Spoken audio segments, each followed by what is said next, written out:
ဆောင်နေချီဖြာစားနင်းငွေဝေနေခြင်းမျိုးမနာနေခြင်းနဲ့ချေ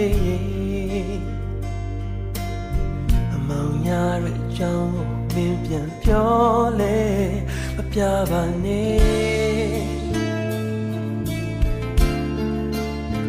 လက်ဘဝလေးအင်းလေးရင်ဝေးနေနေစေမယ်ကဘာဥစားယူရမှုနဲ့ခုဘဝစားတင်မယ်